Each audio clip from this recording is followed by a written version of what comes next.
but for oneself.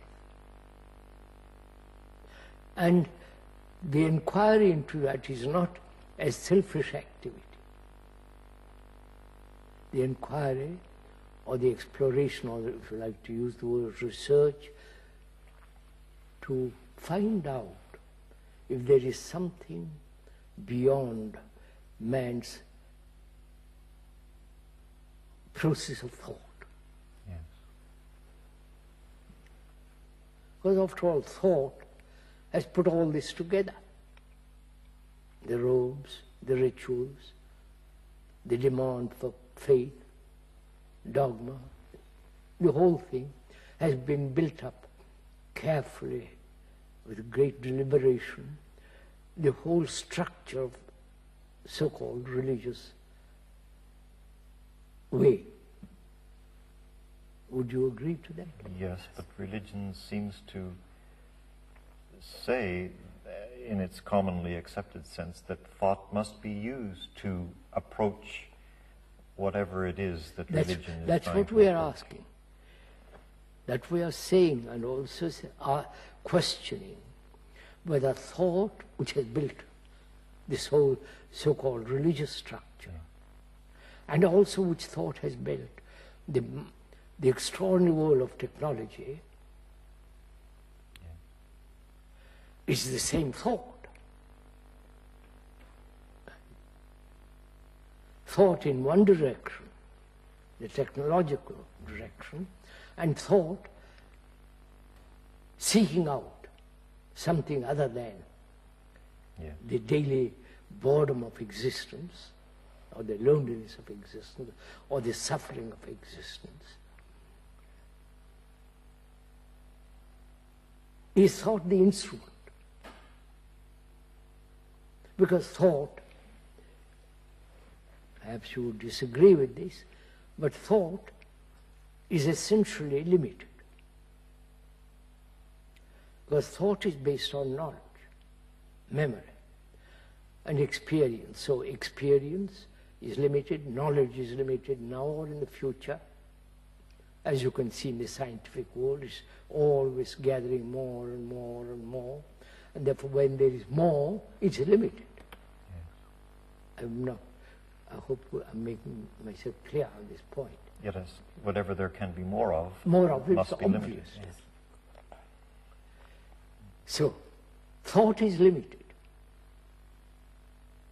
And thought is trying to find out the limitless. It can invent, it can imagine, and build on that imagination. Or say, there is something, and have faith about that. So many people turn to, or come up with what they would consider perhaps revelation. A revelation. Which is what, in your view? These are words which have been very carefully considered.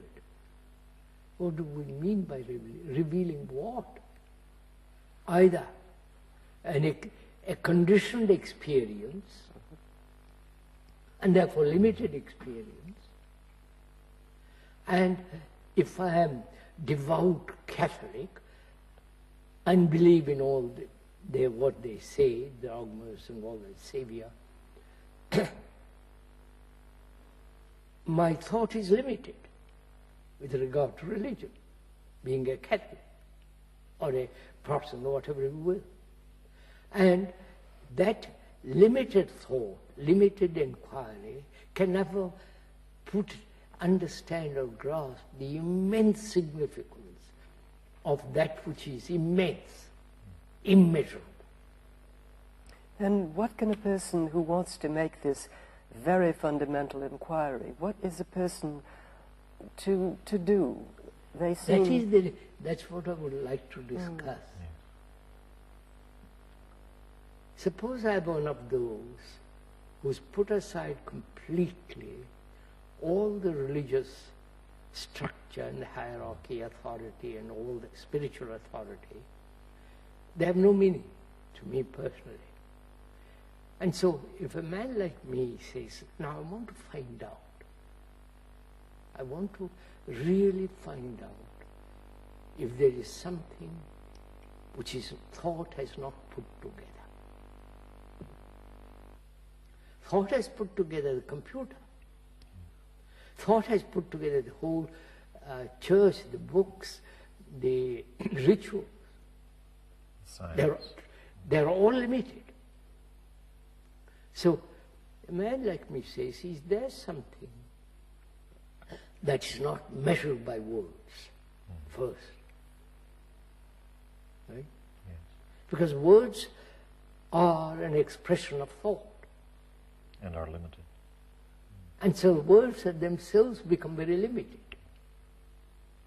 So one has to be greatly aware of the limitation of thought, the limitation of words. And is the brain free from all this? Or is it still conditioned by the tradition, by the past, the background, as a Christian, a Hindu, Buddhist, Islam, so on? Is one free from all that? If one is not free from all that, then your inquiry has no meaning. You're going round and round in circles. How can that be determined by the person? That requires another inquiry, which is it to do something per se for itself, not with a motive. I do something in order to get something else. That is very limited attitude or activity. So can the brain of an inquirer who has put aside all this, not because of a reward or punishment, but sees the futility of all this, the utter meaninglessness of all this. If he puts that aside deeply, not just verbally or intellectually, or be caught emotionally in some hooked up, as they say, in a belief, and pretend that he's free, then that's no meaning. That is a very dangerous moment for the inquirer, it seems to me, because he is apparently giving up certainties and beliefs, etc. And yet the subtle danger of something else, which still in that category coming in, is very great. No, you are saying something is given up, which is a certainty. Yes. But belief isn't a certainty. People think of it. Look, there are, if you face Islamic religion, Hindu, Tibetan, Christianity and so on, it's now being shattered. People are running away from all this. And there is no certainty in all this, no security in all this. One may pretend, one may hope for, but in actuality, there is no security, certainty. So one has the urge for security psychically, subjectively, is one of the most dangerous things.